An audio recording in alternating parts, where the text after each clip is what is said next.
फिर बोली कि मेरे भोला न जागे जगाया भी मेरे बाबा जगाए।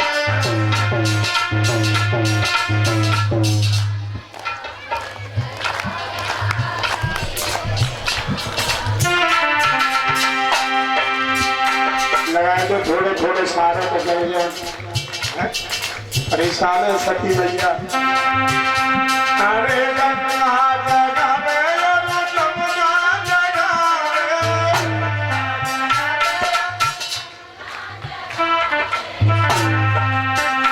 और सरयू की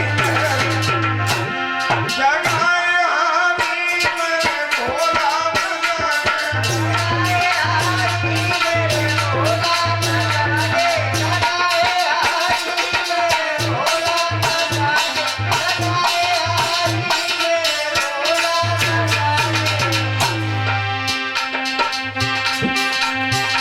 मेरे बाबा न जागे जगाए हारी मेरे भोला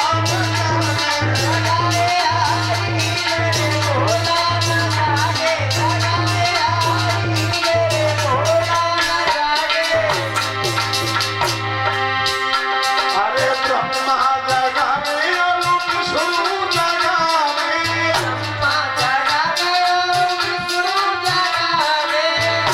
और नारद की लीला जगाए हारी मेरे भोला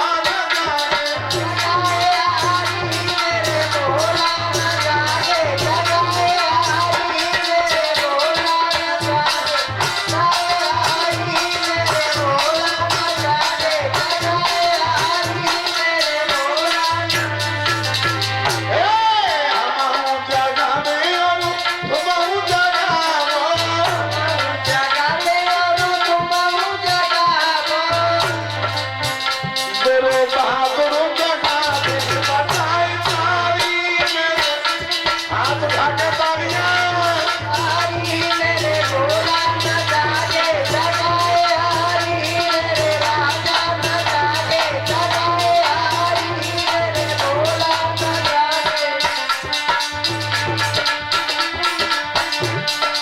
कैसे हले गई मैंने भैया सुनाया बाबा